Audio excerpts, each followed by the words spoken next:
Tesla once said, if you want to find the secrets of the universe, think in terms of energy, frequency, and vibration. Which sounds like a cosmic mic drop, until you realize he may have missed something. Wait, are we saying Tesla was wrong? Careful, man. His fan club's bigger than Einstein's. Not wrong, just incomplete. He decoded the blueprint, but forgot one thing. Who's holding the blueprint? That's where Darius J. Wright steps in.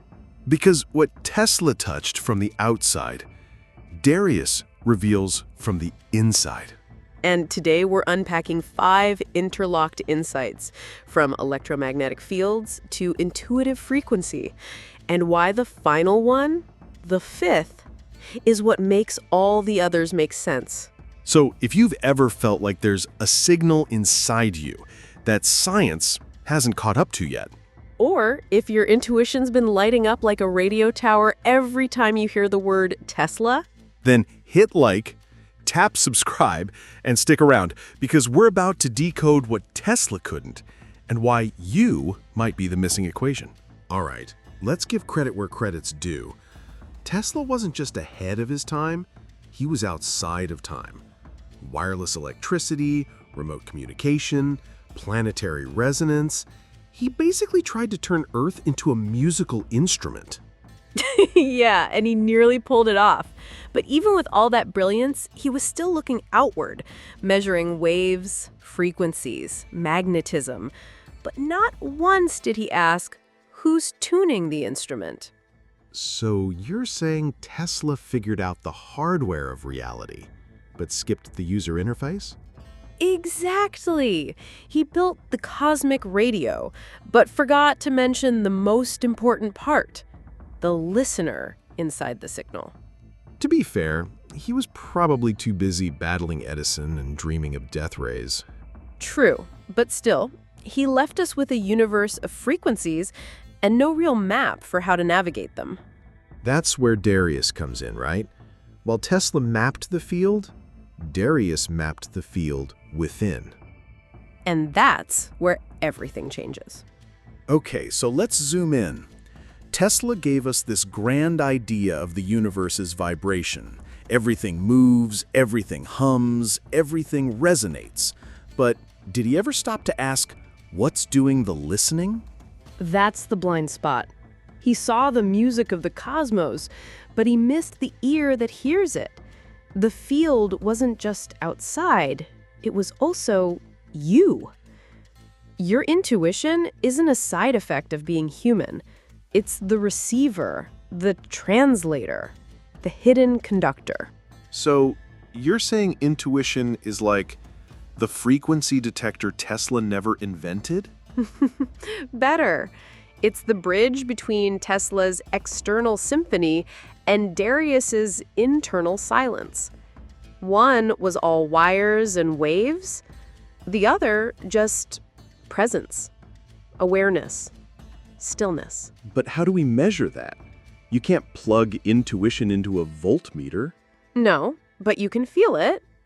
And if you learn to trust it, you'll realize it's the only instrument tuned to a frequency no machine can reach. All right, so Tesla mapped reality, but Darius whispers to the part of us that's not on the map? That's kind of wild.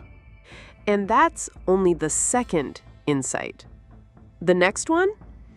Let's just say it might explain why you've been feeling out of sync with the world lately. And how to tune back in. You know that feeling? When something just clicks, even though it makes no logical sense? That's not random. That's frequency alignment. Tesla saw frequency as external, radio waves, Earth's hum, electromagnetic forces. But what if the real magic is in matching your inner frequency to the external one?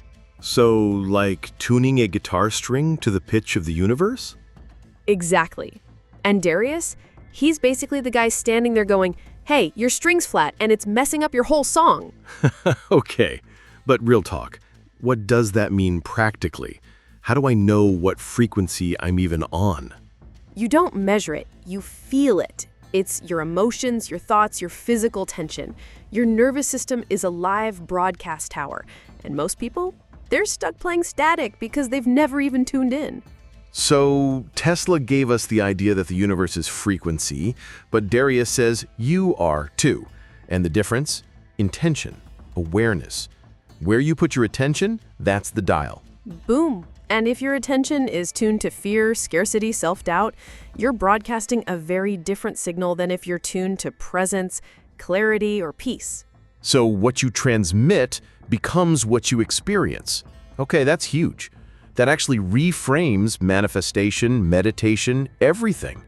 And the next insight, let's just say it goes beyond frequencies, into who's doing the observing in the first place. All right, let's talk about the observer. In quantum physics, they say just looking at a particle changes how it behaves. So what happens when you're looking at your life? Spoiler, you're not just looking, you're shaping. Tesla was obsessed with energy and matter, but what he didn't quite catch is that consciousness might be the most powerful force of all. So just observing creates reality? Not just observing, how you observe, where you place attention, what story you attach to it. It's like shining a flashlight in the dark, but the beam itself rearranges the room. Okay, now we're in Matrix territory. So Tesla built the machine, but Darius teaches you to become the one watching the machine? Exactly. You're not just a passenger. You're the witness, the editor, the director. Tesla gave us the wires. Darius hands us the mirror. This actually explains why some people repeat the same patterns, same jobs, relationships, problems, because they're stuck observing the same version of themselves. And they don't even know it, because they've forgotten they are the observer. They think they're the character in the scene, not the one choosing where to point the camera. So what now? We throw away our vision boards? No, but maybe we stop outsourcing power to tools and start reclaiming the lens we see through. All right, we've talked energy, frequency, perception, creation, but next is where it all converges, and why the fifth insight is the key to unlocking all the rest. Everything we've talked about, frequency, awareness, observation, they all orbit one thing, alignment. And that's the fifth insight. So, not just understanding the signal, but becoming in tune with it? Exactly. Tesla decoded how the universe behaves. Darius reveals how you belong to it. This isn't about hacking the cosmos. It's about resonating with it. So, no more chasing energy vortexes in the desert? Only if you feel called to. But the real vortex? It's internal. When your inner signal matches the larger field, life flows. Synchronicity happens. You stop resisting. And that changes your nervous system, your relationships, your sense of time, all of it.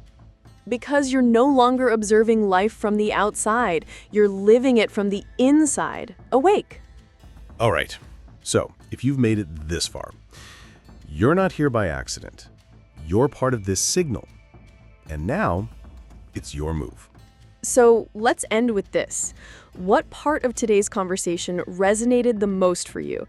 Was it Tesla's missing link, Darius's take on the inner field, or the moment you realized you've always been the observer? Drop one word in the comments that captures how this made you feel.